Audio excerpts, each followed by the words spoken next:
Hey coin collectors, and welcome to DC Coin World International Coin Channel. Today we're talking about the 1960 United States quarter, the Washington quarter. It says Liberty at the top. It says In God We Trust right here under Washington's chin, in 1960 at the bottom. Remember, in 1960 all the quarters were silver and all the mint marks were on the back. So if we see this one over here on the back with no mint mark down here, we know it's a Philadelphia quarter. We see this one over here with a D mint mark down below the olive wreath, we know that's a Denver quarter. This one in the center we don't know yet, but let's take a look. One of the things that's very important if you're going to be looking at the quarters from 1960 is to remember that they made proof quarters in 1960. And proof quarters will be generally shinier like this, and they will also have little different stuff on the back. So let's look at those. Proof quarters were made at the Philadelphia Mint. The Philadelphia Mint, they made 29.2 regular quarters, and they found one so far at a Mint State 68 that's worth about $7,500. They've also found some Philadelphia quarters from 1960 with what they call the Type B reverse.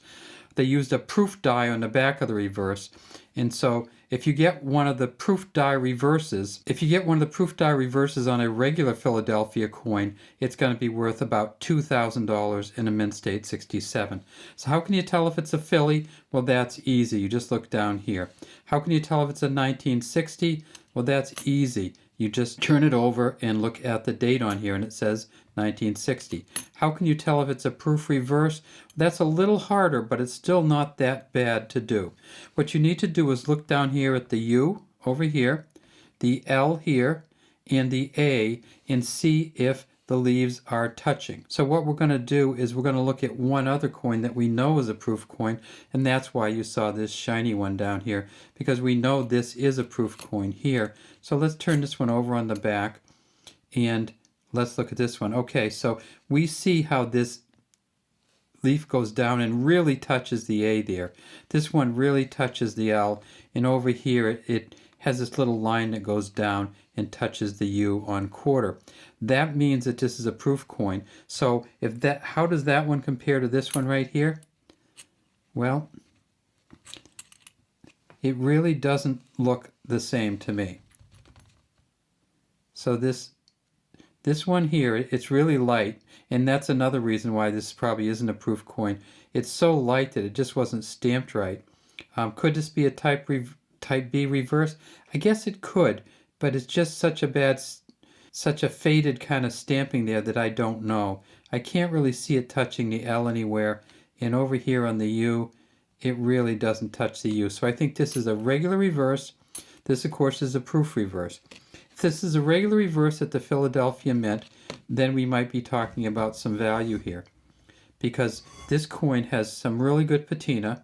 It has a really good detail. If we look at the Washington on here and just the detail in his eyes and cheek and mouth, pretty good there. This may be worth a few dollars more than just a general 1960 coin. The regular 1960 coin is probably worth at least $5 because it has $4.30 worth of silver in it. Down at the bottom here we see a J and an F for John Flanagan. We tip it up and we kind of confirm that it's silver. This one might be worth $7 to $12 rather than the $5 for just any 1960 quarter. This one over here is quite different. We don't need to look for anything on the leaves down here because it's not going to be a proof coin because it came from Denver. At Denver, they made 63 million quarters in 1960. 3 of them so far are Mint State 67 plus, and they list for $23,000. I'm not sure about that $23,000. It doesn't seem right, but it is in the PCGS book and website, so it may be that people really, really want these Denvers that are in good condition. This one is not that. We can't really see many feathers at all in the chest here. None up at the top and none down here on the legs. This will not be a very valuable Denver quarter from 1960. On the reverse, on the arrows, is something that we really look for. And on this one, it's not there either. How about on the proof coin? Yeah, even on the proof coin, not very good center line on the feather on the arrow here, but pretty good tail feathers coming down. So in 1960, some of these coins that look really good probably came from a uncirculated mint set. But if you have a 1960 uncirculated mint set, no sense breaking it up, because those uncirculated mint sets from 1960, they originally sold for $2.40. They had $1.82's worth of change in them, which was all a Philly and all the Denver Mint coins. Now they're selling for about $40. So if you get an uncirculated mint set from 1960, keep it. Why is it selling for $40? Well, it has a $half in it, the Ben Franklin, which is worth $10 or $12 just in silver alone. It has the $quarter in it, which is worth $5. So you have $17 worth of silver plus the dime, which is worth $1.50 to $2. So say $19, a little under $20 just in silver alone in the 1960 P and D mint sets. All right, well, that's all we have today from DC Coin World.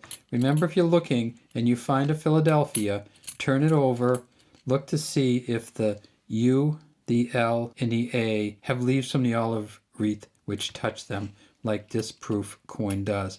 If so, it'll be a regular coin with the proof reverse, unless it's this shiny. And you can definitely tell the difference between this kind of shiny and this kind of shiny every day. And it's so you're not going to mistake a proof coin, but what you might mistake is a coin that has a type B or proof reverse on a regular Philly coin. All right, that's all we have today from DC Coin World International Coin Channel. We'd love to have you subscribe to our channel. Leave any comments you have in the comments section.